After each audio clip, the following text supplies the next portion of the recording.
함께 나눌 하나님의 말씀은 구약 성경 열왕기상 3장 4절에서 13절 말씀입니다.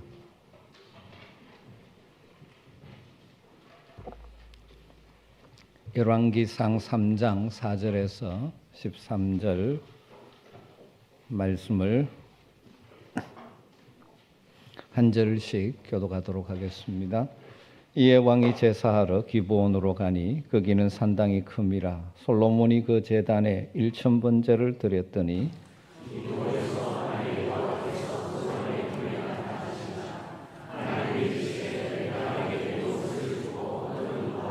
솔로몬이 이르되 주의 종 내 아버지 다윗이 성실과 공의와 정직한 마음으로 주와 함께 주 앞에서 행함으로 주께서 그에게 큰 은혜를 베푸셨고 주께서 또 그를 위하여 이 큰 은혜를 항상 주사 오늘과 같이 그의 자리에 앉을 아들을 그에게 주셨나이다.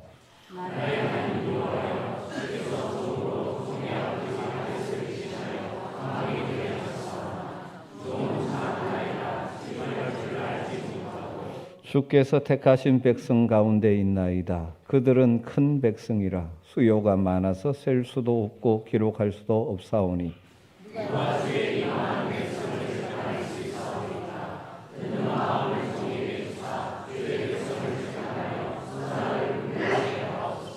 솔로몬이 이것을 구하매 그 말씀이 주의 마음에 든지라.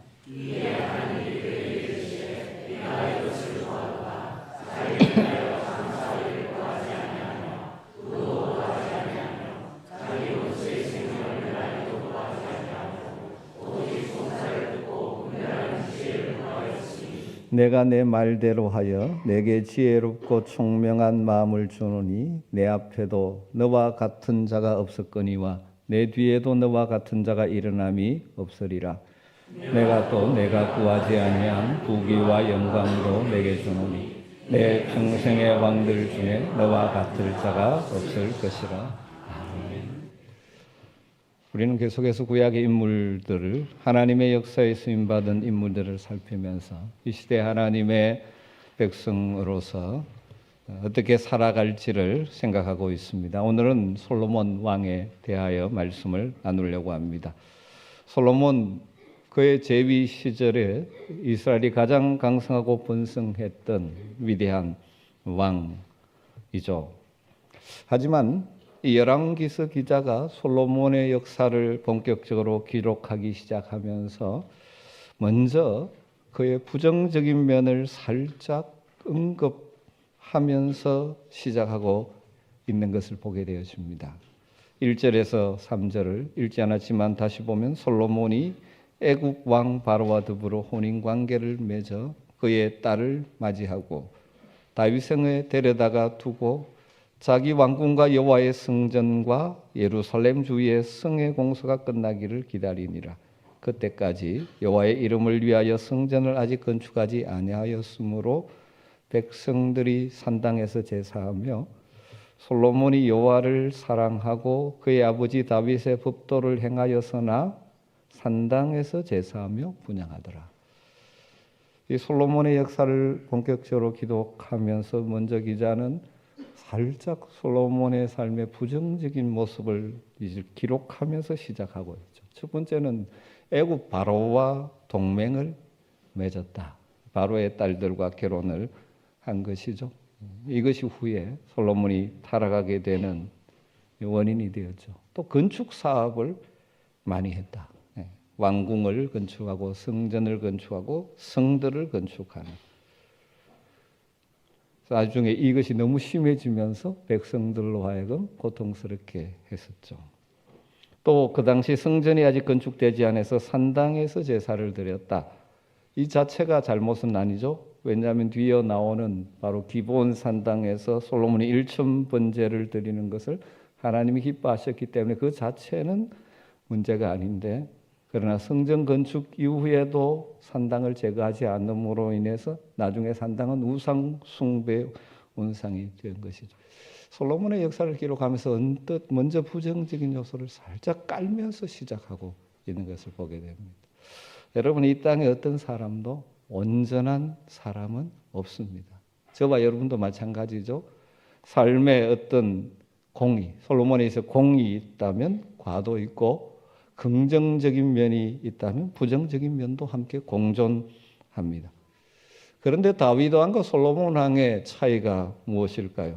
다윗 역시 하나님을 때로는 의지하지 않고 실수하고 범죄하고 했지만 그의 전체적인 삶이 결국 하나님을 의지함으로 자신과 그의 백성을 복되게 하는 하나님의 도구였다면, 솔로몬 왕은 초기에는 하나님을 의지하고 하나님의 뜻대로 다스리는 영역이 굉장히 컸지만 후대로 가면서 점점 더 자신의 욕망과 또 세상적인 방법을 따르는 열방과 같은 왕이 되므로 나중에는 자신도 불행해지고 백성들에게도 고통을 안겨주는 왕이 된 것이죠.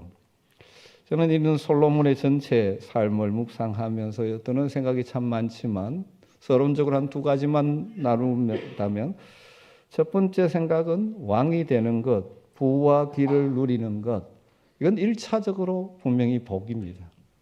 그렇지만 그것을 잘못 사용하고 관리하면 오히려 그것이 저주도 될 수 있고 해도 될 수 있다는 사실입니다. 솔로몬이 왕이 된 것 분명히 하나님의 은혜요 복이었습니다. 그러나 그가 하나님을 대신한 왕으로서 지혜롭게 통치했을 때는 자신과 백성들의 복의 통로가 되었지만, 후대에 가면서 진정한 왕이신 하나님을 떠나서 열방 같은 왕이 되어져 버릴 때 자신도 불행하고 백성들도 고통스럽게 했다는 사실이죠. 여러분, 이 시대 하나님의 백성인 우리의 삶에도 비슷합니다.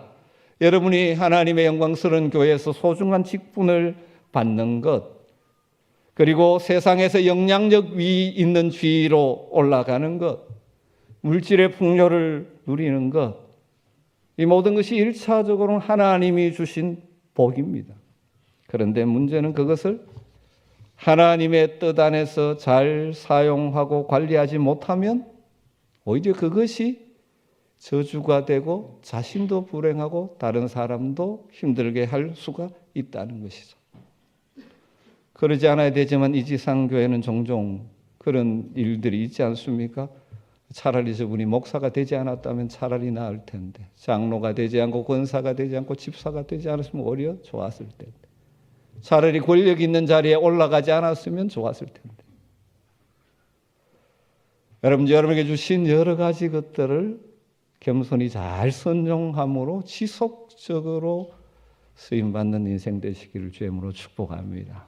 또 첫 번째와 연결되기는 하는데, 두 번째는 우리의 삶이 전체적으로 어떤 방향으로 가느냐 하는 것이 중요합니다. 우리가 완벽하게 살 수는 없죠. 때로는 넘어지기도 하지만 큰 방향이 어디로 가느냐, 다윗과 솔로몬의 차이죠. 신약의 표현으로 바꾸면 우리 모두는 구원받아 영광스러운 하나님의 백성이 되었습니다. 하지만 우리 속에는 여전히 죄악된 본성, 옛 사람을 따르는 거기에서 나오는 욕심이 있고 우리 안에 가시는 성령께서 주시는 소원이 있는데 이것이 부딪히죠. 갈등합니다. 우리가 어느 쪽의 지배를 받느냐에 따라서 우리의 삶은 달라지게 되는 것이죠. 신앙의 성숙이라는 것이 무엇입니까? 점점 육신의 소욕은 죽이고 성령이 주시는 소원을 따라 살아가는 것이죠. 그리스도인이기는 하지만 여전히 육신, 죄악된 본성, 욕심이 그 사람을 이끌고 가는, 더 끌려가는 그리스도인들을 우리는 흔히 세속적인 그리스도인이라 그렇게 칭하죠. 저는 솔로몬이 바로 어쩌면 이 세속적인 그리스도인의 하나의 전형이 아닌가 그런 생각을 하게 됩니다. 그의 마음에 하나님을 사랑하는 마음도 있었습니다. 하나님의 법을 따라 살고자 하는 마음도 있었습니다. 그러나 동시에 세상 속에서 그것도 왕으로서 국가를 통치하고 경영하다 보니까 점점 세상의 방식을 따르기 시작하면서 하나님을 의지하는 마음과 하나님의 방식을 따라 나라를 다스리는 삶의 부분이 점점점 약해져 가고 인간적인 지혜와 방법을 구하고 그러다 보니 자기의 영광을 구하면서 하나님 없는 이방의 왕과 다름없는 모습으로 변질되어 가는 것을 보게 되는 것이죠. 사랑하는 성도 여러분, 저와 여러분 우리 모두도 완전하지는 않죠. 우리의 삶에 긍정적인 면과 부정적인 면이 공존하지만 여러분, 날마다 우리 속에 있는 육신의 욕망을 꺾어버리고 성령의 음성을 따라 살기를 원함으로 세속적인 그리스도인이 아니라 세상을 이기는 그리스도인으로 성장해 가기를 주의 이름으로 축복합니다. 그런데 오늘은 솔로몬의 긍정적인 면에 먼저 초점을 맞추고 오늘 본문의 내용을 통해서 우리가 본받아야 될 모습을 생각해 보려고 합니다. 솔로몬이 이런 자세를 계속 유지했었더라면 얼마나 좋았을까, 그런 생각을 하면서 우리가 이 말씀을 묵상하면 좋을 것 같습니다. 첫 번째로 솔로몬은 여호와 하나님을 신실하게 사랑하는 열정을 가지고 있었습니다. 하나님을 향한 신실한 사랑과 열정이 있었죠. 3절, 솔로몬이 여호와를 사랑하고 그의 아버지 다윗의 법도를 행하였으나. 솔로몬이 하나님을 사랑했습니다. 하나님을 사랑하는 것이 무엇으로 표현되었습니까? 아버지의 법도를, 다윗의 법도를 행했다. 다르게 말하면 하나님의 다윗을 통하여 주신 그 방식, 하나님의 법을 따르는 삶을 살았다라는 것이죠. 사랑하는 성도 여러분, 하나님을 사랑하시죠? 더욱 사랑하시기를 주의 이름으로 축복합니다. 우리가 하나님을 사랑한다는 것은 어떤 감정만을 의미하는 것 아니죠. 주님 사랑해요 손들고 찬양하는 것만으로 사랑이 아니죠. 하나님을 향한 진정한 사랑은 그분의 말씀에 순종하는 것으로 표현되어지는 것이죠. 그래서 우리 주님도 말씀하셨죠. 너희가 나를 사랑하면 내 계명을 지킬 것이다. 사랑합니다 하면서 그 말을 듣지 않는 것은 사랑하는 것이 아니죠. 우리가 하나님을 사랑하는 것이 하나님의 말씀에 순종하는 것으로 나타나야 되죠. 또 솔로몬은 하나님을 사랑하는 그 사랑이 무엇으로 표현되었습니까? 하나님을 향한 헌신으로 표현되었다고 볼 수 있죠. 4절에 보면 이에 왕이 제사로 기브온으로 가니 거기는 산당이 큼이라. 솔로몬이 그 제단에 1000번제를 드렸더니. 솔로몬은 하나님을 사랑하기에 또 하나님의 도우심만이 자신에게 주어진 왕의 직분을 감당할 수 있다는 사실을 인정했기 때문에 그는 기브온 산당에 가서 1000번제를 드리는 헌신으로 그 사랑과 신앙을 표현했습니다. 이런 제사를 드리는 1차적인 목적은 하나님께 대한 완전한 헌신을 나타내고 그래서 하나님의 도우심을 구하기 위함이죠. 여기 1000번제가 매일 한 번씩 1000번의 제사를 드렸다는 것으로 이해할 수도 있고 한 번에 1000마리의 제물을 드렸다는 것으로 해석이 가능하지만 문맥적으로는 후자의 해석이 더 가능성이 많죠. 정황상 매일 한 번씩 가서 1000번 제사를 드렸다고 해석하기는 쉽지 않습니다. 기브온은 예루살렘에서 북서쪽으로 약 10km 되는 거리에 그것도 왕이 매일 이 1000일 동안 왔다 갔다고 보기는 어렵죠. 그리고 바로 응답과 연결되는 것을 볼 때 그건 아닌 것 같습니다만 어쨌든 중요한 것은 무엇이냐. 솔로몬이 왕이 된 후에 하나님을 사랑하기 때문에 또 하나님의 도우심 없이는 이 길을 갈 수 없다는 것을 알기에 그 마음의 큰 헌신을 제사로 표현했고 하나님은 그것을 기뻐하셨다는 것이죠. 여러분, 하나님을 사랑한다는 것은 또 무엇으로 표현되십니까? 하나님을 향한 드림, 헌신으로 표현되어지는 것이죠. 하나님은 우리가 마음을 다하고 뜻을 다하고 힘을 다하여 하나님을 숨기고 하나님께 헌신하는 자들을 기뻐하시는 줄 믿습니다. 1000번제를 드림으로 하나님을 향한 신실한 사랑을 헌신으로 표현한 솔로몬에게 하나님이 나타나 주셨습니다. 이 원리는 같을지 모릅니다. 하나님을 신실한 사랑으로 헌신하는 자들 가운데 하나님은 역사하시고 만나 주시죠. 하나님이 솔로몬에게 꿈에 나타나서 하신 말씀이 무엇입니까? 내가 네게 무엇을 줄고 너는 구하라. 하나님께서 구하라. 내가 주겠다 그렇게 말씀합니다. 그런데 솔로몬이 어떻게 반응합니까? 구체적으로 자신의 무엇을 달라고 구하기 전에 솔로몬이 먼저 하나님께 깊은 감사의 기도부터 드리는 것을 보게 되어집니다. 솔로몬은 먼저 하나님께서 자신의 아버지 다윗과 자신에게 풍성하게 부어주신 복을 돌아보면서 그 복을 주신 하나님께 마음을 담은 감사를 먼저 올려드립니다. 그 감사의 핵심은 무엇인가 하면 자신이 왕위에 오른 것은 내가 어떤 자격이 있기 때문이 아니라 하나님의 큰 은혜라는 사실을 고백하는 것이죠. 6절과 7절입니다. 솔로몬이 이르되 주의 종 내 아버지 다윗이 성실과 공의와 정직한 마음으로 주와 함께 주 앞에서 행함으로 주께서 그에게 큰 은혜를 베푸셨고 주께서 또 그를 위하여 이 큰 은혜를 항상 주사 오늘과 같이 그의 자리에 앉을 아들을 그에게 주셨나이다. 나의 하나님 여호와여 주께서 종으로 종의 아버지 다윗을 대신하여 왕이 되게 하셨사오나. 여기서 반복되는 단어, 강조되는 단어가 있죠. 큰 은혜를. 자신이 아버지 다윗을 이어 왕이 된 것은 하나님의 큰 은혜다. 이 인식을 가지고 하나님께 감사하고 있는 것이죠. 큰 은혜다. 사랑하는 성도 여러분, 우리에게도 하나님의 은혜에 대한 감사가 늘 유지되었으면 참 좋겠습니다. 물론 우리가 솔로몬과 같은 왕이 되는 것을 누리는 것은 아니지만 우리 각자에게 부어주신 은혜를 묵상할 때 그 은혜가 얼마나 큰지 모릅니다. 내가 받은 은혜가 큰 은혜라는 사실을 깨닫는 사람들은 감사하며 살 수 있죠. 무엇보다 영광스러운 하나님 나라의 백성 되게 하시고 영원한 생명을 우리에게 선물로 주신 그 하나님의 은혜.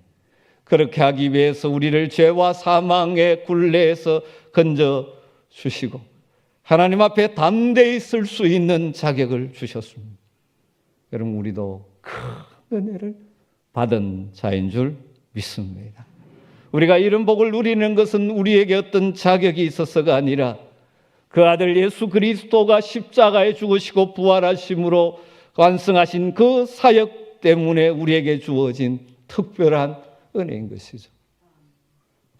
바울 사도가 고백했듯이 내가 나 된 것은 하나님의 은혜라. 이 고백이 지속되는 인생이라면 지속적인 은혜를 누리며 복된 인생이 될 줄로 믿습니다. 종종 우리는 큰 은혜를 잊어버리고 그 은혜를 작게 여길 때 무너지기 시작하는 것이죠. 하나님 베풀어 주신 큰 은혜에 감사한 후에 솔로몬은 자신이 구할 것을 아뢰는데요. 그런데 주목할 것은 하나님께 구하는 솔로몬의 자세, 태도에 주목해 볼 필요가 있습니다. 이걸 조금 정리해 본다면 하나님 앞에서 진심 어린 겸손과 하나님을 의존하는 마음이라고 표현할 수 있을 것 같습니다. 7절부터 9절 말씀을 보죠. 7절 마지막 끝부분부터입니다. 종은 작은 아이라 출입할 줄을 알지 못하고 주께서 택하신 백성 가운데 있나이다. 그들은 큰 백성이라 수요가 많아서 셀 수도 없고 기록할 수도 없사오니 누가 주의 이 많은 백성을 재판할 수 있사오리까? 듣는 마음을 종에게 주사 주의 백성을 재판하여 선악을 분별하게 하옵소서. 앞부분에 자세가 나오죠. 자신을 뭐라고 표현합니까? 작은 아이라고 표현합니다. 그리고 그가 다스려야 될 백성을 뭐라고 표현하죠? 큰 백성이라고 표현합니다. 작은 큰의 대조가 있죠. 작은 아이라고 자신을 표현하고 백성은 큰 백성이라고 표현하면서 자신의 연약함과 한계를 깊이 인식하면서 나오는 겸손한 자세. 그렇기 때문에 하나님의 도우심이 없으면 감당할 수 없다는 절실한 하나님의 도우심이 필요한 존재임을 인정함으로 하나님을 의존하는 마음이 드러나고 있는 것이죠. 여러분, 이처럼 자신의 연약함과 한계를 인식하고 하나님의 도우심을 의지하는 태도가 지혜로운 왕으로 전반기를 보낼 수 있었던 근본 이유라고 생각할 수 있습니다. 후의 역사를 보면 안타깝게도 후반기에는 자신이 큰 왕이라고 생각하기 시작합니다. 백성을 가볍게 여기기 시작하죠. 그러니까 자기 뜻대로 다루어도 된다고 생각하는 교만이 들어서면서 무너지기 시작하는 것이죠. 사랑하는 성도 여러분, 우리가 지속적으로 하나님의 도우심과 은혜를 누리며 우리의 삶의 현장 속에서 모든 상황을 믿음으로 이기고 살기를 원하십니까? 겸손, 전적인 의존의 자세를 유지할 수 있기를 주님으로 축원합니다. 자신의 연약함과 한계를 늘 알고 인정할 줄 알아야 돼요. 우리가 무엇인가 이루고 나면 내가 큰 존재라고 착각하면서 무너지는 거예요. 여러분, 사실 우리는 작은 존재입니다. 그러기에 하나님의 도우심이 없으면 안 되는 존재임을 인정하며 하나님 앞에 날마다 쓸 수 있기를 주님으로 축원합니다. 하나님 지속적으로 우리를 도우실 것입니다. 또한 솔로몬의 기도의 내용을 생각할 때 하나님이 내가 무엇을 줄고 내게 무엇을 줄까 물었을 때 솔로몬은 뭘 구합니까? 부와 개인적인 영광도 구하지 않습니다. 하나님의 백성을 올바르게 재판하여 선과 악을 분별할 수 있도록 듣는 마음, 옛날 번역 개혁 성경에는 지혜로운 마음을 달라고 기도하죠. 3장 9절 말씀이죠. 누가 주의 이 많은 백성을 재판할 수 있사오리까? 듣는 마음을 종에게 주사 주의 종을 재판하여 선악을 분별하게 하옵소서.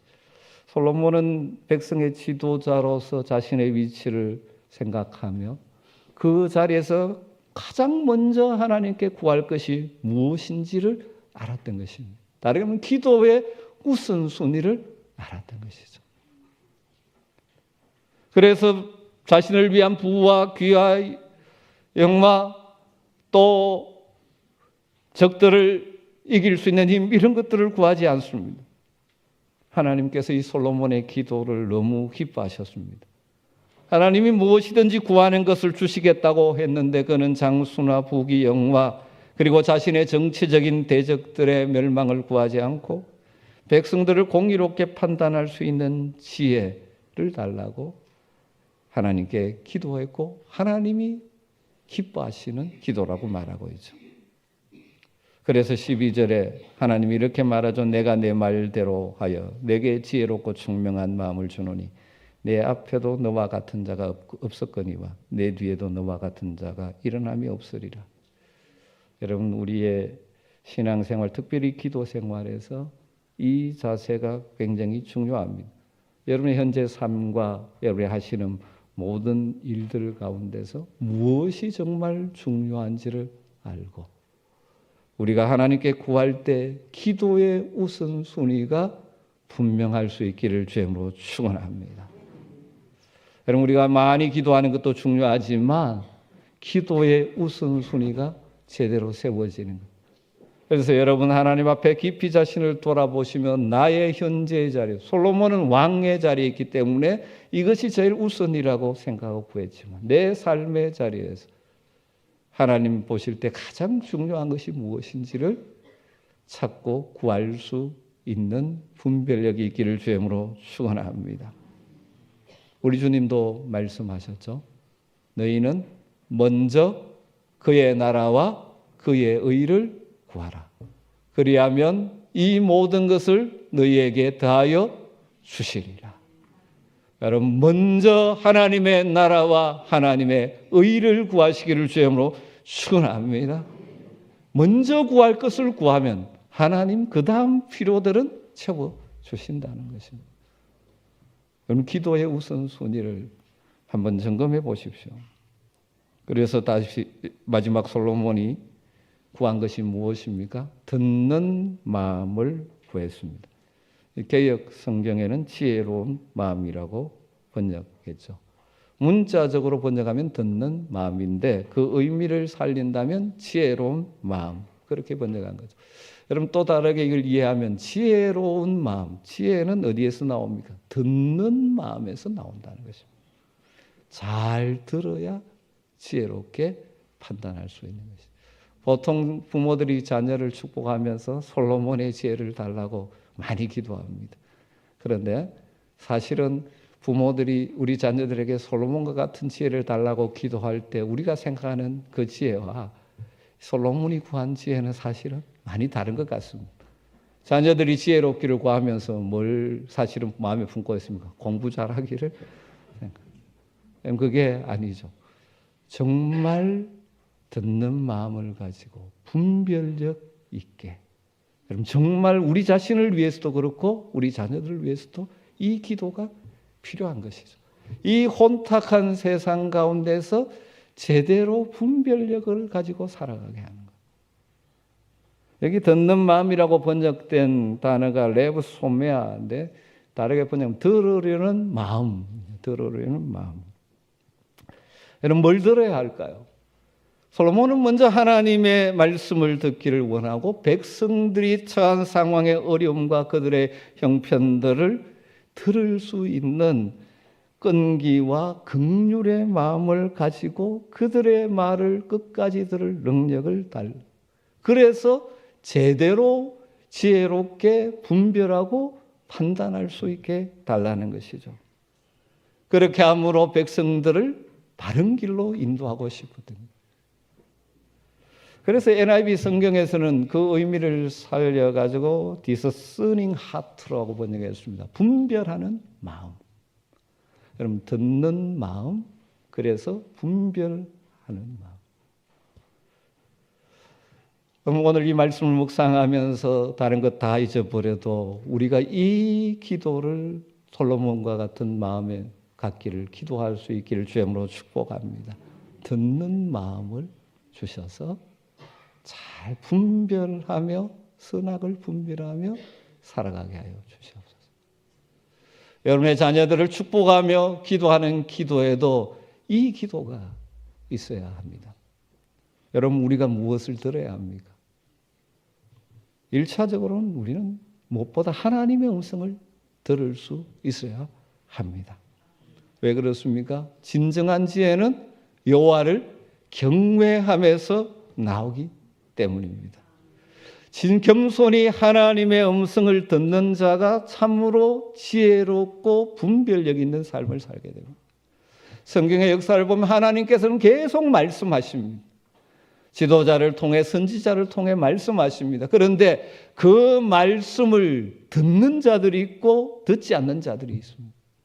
거기에 따라서 그들의 인생이 달라지는 것이죠. 하나님의 말씀을 듣는 자들의 삶은 복된 삶으로 갑니다. 그런데 하나님의 말씀이 들려지는데 마음이 완악해져서 듣지 못하는 자들은 결국 망하는 것이죠. 바로 왕이 그렇죠. 구약의 많은 사람들이 하나님 말씀을 듣지 못하니. 사랑하는 성도 여러분, 여러분에게 듣는 마음이 있게 되기를 주님으로 축원합니다. 무엇보다 천지를 창조하시고 주관하시고 우리를 살아가시는 그 하나님의 음성을 들을 수 있는 마음이 있게 되기를 주님으로 축원합니다. 주일날 다 같이 설교를 듣고 가지만 어떤 사람은 듣는 사람이 있고 그냥 어떤 사람들은 자기의 생각을 따라 거부해버리는 사람이 여전히 존재하죠. 여러분 하루를 시작하면서 하나님의 말씀을 펼치고 그 말씀을 묵상함으로 하나님의 음성을 듣고 그 음성 붙들고 살아가는 자들은 그 하루를 승리로 채워갈 수 있는 줄로 믿습니다. 그런데 이 듣는 것이 말이 참 쉽지는 않습니다. 그래서 우리가 늘 이 기도를 해야 하는 것입니다. 하나님 내게 듣는 마음을 주셔서 말씀을 펼칠 때 그냥 글자만 들어오는 것이 아니라 그 말씀을 통해서 내게 말씀하시는 주의 음성을 들을 수 있어야 하는 것입니다. 여러분, 또 우리는 주변에 가까운 사람들의 말들을, 소리를 들을 수 있는 마음이 있어야 합니다. 여러분, 살아가면서 어떤 사람과 만나기가 싫고 만나서 대화하기를 싫은 사람, 어떤 종류의 사람이 있습니까? 여러 종류의 사람이 있지만 그 중에 하나는 만나 이야기하면 자기 이야기만 계속 하는 사람. 다른 사람 이야기는 안 듣고 자기 이야기만 계속하면 별로 계속 만나고 싶지 않지 않습니까? 안 그렇습니까? 우리 교회도 몇 사람 있는 것 같습니다. 네, 죄송합니다. 한참 이야기하다 보면 어느 틈엔가 들어와가지고 또 자기 이야기는 쫙, 다른 사람 이야기는 안 들어줘. 별로 만나고 싶지 않아요. 진짜 교제가 서로 함께 성장이 일어나지 않습니다.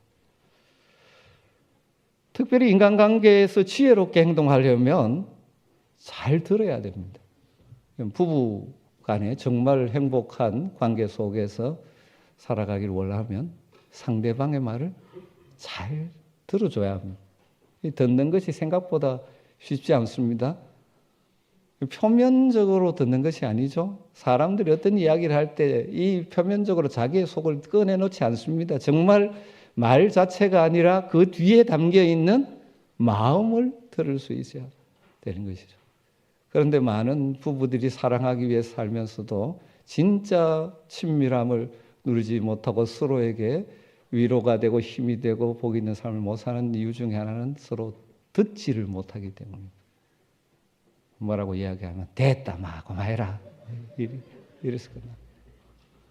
그 마음 의외로 듣는 게 참 어려운 것 같습니다. 제가 이렇게 설교하지만 참 쉽지 않은 것 같아요. 이제 세월을 같이 오래 살다 보니까 조금 이제 듣는 마음이 생깁니다. 처음에는 도대체 저 여자가 뭐 때문에 저러는지를 몰라가지고. 그 표면적으로 이야기하는 거 보면 이게 별거 아닌데. 자주 있는 건 아닙니다. 네, 듣는 마음. 여러분, 자녀들과의 관계에서도 마찬가지입니다.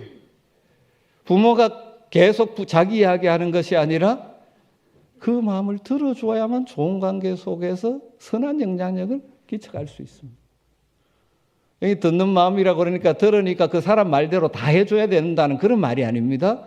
듣는 마음을 가지고 정말 제대로 분별하고 판단해야 한다는 것이죠. 이게 필요하다고. 솔로몬이 그것을 구하는 것이죠. 하나님 그 기도를 들어주셨고 솔로몬의 지혜가 거기에서 나온 것이죠. 사랑성도 여러분 무엇을 구하며 살고 계십니까? 우리가 구해야 될 것 참 많습니다. 무엇보다 겸손히 지혜를 구하시기를 주님으로 축복합니다. 듣는 마음을 구하시기를 주님으로 부탁을 드립니다. 하나님 이 간구를 기뻐하셔서 구한 이상으로 채워주셨죠. 말씀을 정리하십시다. 오늘 솔로몬의 모습을 통하여 우리에게 말씀하시는 것이 무엇입니까? 여러분, 우리는 무엇보다 하나님을 신실하게 사랑하며 사는 하나님의 자녀들이 될 수 있기를 주님으로 축복합니다. 하나님을 사랑한다는 것은 뭘로 표현되어지죠? 그분의 말씀에 순종하는 것과 하나님 주신 것을 가지고 기쁨으로 헌신하고 드리는 삶이죠. 사랑하면 헌신하게 되어져 있습니다. 여러분, 또 무엇보다 내게 주신 하나님의 은혜가 큰 은혜임을 기억하며 늘 겸손히 감사하며 살 수 있는 복이 있기를 주님으로 축복합니다. 그리고 자신이 작은 존재임을, 한계가 있는 존재임을 알기에 겸손히 하나님의 도우심이 없이는 살아갈 수 없는 존재임을 인정하고 겸손히 하나님을 더욱더 붙들고 의지하는 주의 백성들이 되시기를 주님으로 축복합니다. 무엇보다 우리에게 듣는 마음을 주셔서 선악을 분별함으로 참으로 지혜롭게 세상을 이기며 살아가는 우리 모두가 되기를 간절히 주의 이름으로 축복합니다. 기도하겠습니다. 하나님 감사합니다. 오늘도 말씀을 통하여 우리에게 말씀하시는데 이 말씀을 가슴에 새기게 하시고 정말 우리에게 듣는 마음을 허락하셔서 이 혼탁한 세대 속에 하나님의 음성을 듣고 주변 사람들의 소리를 듣고 잘 분별함으로 세상을 이기는 지혜로운 하나님의 백성 되게 하여 주시옵소서. 예수님의 이름으로 기도드리옵나이다.